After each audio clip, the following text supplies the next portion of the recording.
नमस्कार दोस्तों, स्वागत है आपका हमारे इस रहस्यमयी और आध्यात्मिक सफर में। आज हम बात करने वाले हैं उस विषय पर जिसने न जाने कितने लोगों के मन में सवाल उठाया है। आखिर कलयुग का अंत कैसे होगा?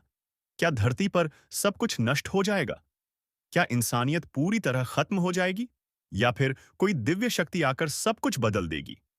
शास्त्रों और पुराणों में इस बारे में विस्तार से वर्णन मिलता है। आज हम आपको लेकर चलेंगे एक लंबी यात्रा पर, जहां आप जानेंगे कलयुग की शुरुआत, उसके लक्षण और सबसे महत्वपूर्ण, उसका अंत। तो आइए शुरू करते हैं। कलयुग की शुरुआत महाभारत युद्ध के बाद, जब भगवान श्री कृष्ण ने अपना देह त्याग किया, उसी क्षण कलयुग की शुरुआत हुई। शास्त्रों में कहा गया है कि जब भगवान धरती से प्रस्थान करते हैं, तब धर्म का सहारा कमजोर हो जाता है और पाप धीरे धीरे बढ़ने लगता है। कलयुग का प्रारंभ लगभग 3102 ईसा पूर्व माना जाता है। उस समय से आज तक हम इसी युग में जी रहे हैं। चारों युगों का चक्र कुछ इस प्रकार बताया गया है।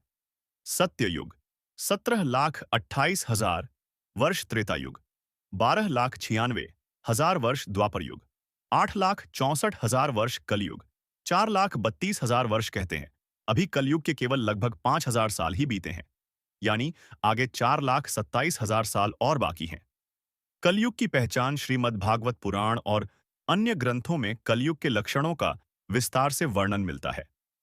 कुछ प्रमुख लक्षण इस प्रकार हैं। धर्म, सत्य और दया धीरे धीरे कम होते जाएंगे। लोग लोभ, क्रोध और वासना के वशीभूत होंगे। रिश्तों में विश्वास और प्रेम घट जाएगा। साधु संतों की जगह पाखंडी लोग सम्मान पाएंगे। न्याय बिकाऊ हो जाएगा। जो जितना धनवान होगा, वही उतना बड़ा समझा जाएगा। प्राकृतिक आपदाएं बार बार होंगी। धरती की उपजाऊ शक्ति घटेगी। मनुष्य का जीवन छोटा होता जाएगा। आज हम चारों ओर जो घटनाएं देख रहे हैं, भ्रष्टाचार, हिंसा, विश्वासघात, प्रदूषण और अधर्म की बढ़ती ताकत, ये सभी कलयुग के ही संकेत हैं।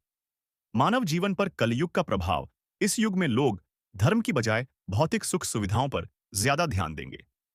मनुष्य का लक्ष्य पैसा और शक्ति हासिल करना होगा। जहां पहले परिवार, संस्कार और आध्यात्मिकता पर जोर था, वहीं अब प्रतियोगिता, अहंकार और स्वार्थ का बोलबाला होगा। कहा गया है कि कलयुग के अंत समय में लोगों की औसत आयु 20 से 30 वर्ष से ज्यादा नहीं होगी। लोग हर समय तनाव, बीमारी और भय में जिएंगे। नदियां सूख जाएंगी, धरती बंजर हो जाएगी और पेड़ों की संख्या बहुत कम रह जाएगी। धर्म ग्रंथों में कलयुग का वर्णन श्रीमद् भागवत महापुराण 12वां स्कंध में विस्तार से बताया गया है कि कलयुग में क्या-क्या घटित होगा। कुछ श्लोक बताते हैं कि धर्म का केवल एक अंश शेष रह जाएगा। राजा कर वसूलने वाले डाकुओं जैसे होंगे। प्रजा हमेशा परेशान और दुखी रहेगी। गुरु अपने शिष्यों से पैसा कमाने के लिए धर्म का व्यवसाय करेंगे। लोग धर्म का पालन केवल दिखावे के लिए करेंगे। इन संकेतों को देखकर लगता है कि वास्तव में हम उसी दिशा में बढ़ रहे हैं। कलयुग का अंत कैसे होगा? अब आते हैं असली सवाल पर। आखिर कलयुग का अंत कैसे होगा? पुराणों के अनुसार कलयुग का अंत बहुत भयावह होगा। कहा जाता है कि जैसे जैसे कलयुग आगे बढ़ेगा, पाप अपनी चरम सीमा पर पहुंच जाएगा। लोग एक दूसरे का खून बहाएंगे, माता पिता का सम्मान खत्म हो जाएगा, भाई भाई दुश्मन बन जाएंगे। उस समय धरती का वातावरण इतना असहनीय हो जाएगा कि लोग जीवित रहने के लिए संघर्ष करेंगे। भूख, बीमारी और युद्ध हर जगह फैले होंगे। प्राकृतिक आपदाएं जैसे भूकंप, बाढ़, तूफान और अग्निकांड बार बार होंगे। यानी अंत समय में धरती पर अराजकता और अंधकार छा जाएगा। कल की अवतार का आगमन कलयुग के अंत समय में, जब अधर्म पूरी तरह फैल जाएगा और कोई भी धर्म की रक्षा करने वाला नहीं बचेगा, तब भगवान विष्णु अपने 10वें अवतार, कल की अवतार के रूप में प्रकट होंगे। श्रीमद् भागवत और विष्णु पुराण के अनुसार कल की अवतार शंभल गांव में जन्म लेंगे।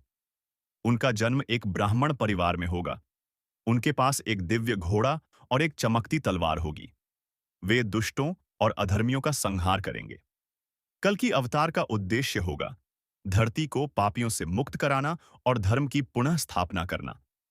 कहा जाता है कि जब वे युद्ध करेंगे, तब उनका संहार इतना भयानक होगा कि पूरी धरती पर अधर्मी नष्ट हो जाएंगे। इसके बाद धीरे धीरे धरती पर शांति स्थापित होगी। नए सत्ययुग की शुरुआत। कल की अवतार के संहार के बाद एक नए युग की शुरुआत होगी, सत्ययुग। इस समय धरती पर फिर से धर्म, सत्य, दया और करुणा लौट आएंगे। लोग दीर्घायु होंगे, प्रकृति फिर से हरी भरी होगी और मानव जीवन सुखमय होगा। यही चक्र हमेशा चलता रहेगा। सत्ययुग के बाद फिर त्रेता, द्वापर और फिर कलयुग आएगा। यह ब्रह्मांड का सनातन चक्र है। निष्कर्ष और संदेश दोस्तों, कलयुग का अंत लाखों साल बाद होगा। लेकिन इसका मतलब यह नहीं कि हम बेफिक्र होकर अधर्म करते रहें। असल में शास्त्रों ने कलयुग की यह कथा हमें चेतावनी देने के लिए दी है, ताकि हम धर्म, सत्य और करुणा के मार्ग पर चलें। आज भले ही पाप बढ़ रहा हो, लेकिन अगर हर इंसान अपने अंदर भगवान का नाम, दया और प्रेम को बसाए, तो इस अंधकारमय युग में भी रोशनी फैलाई जा सकती है। तो याद रखिए, अंत समय चाहे कितना भी भयानक क्यों न हो, भगवान का भक्त हमेशा सुरक्षित रहता है।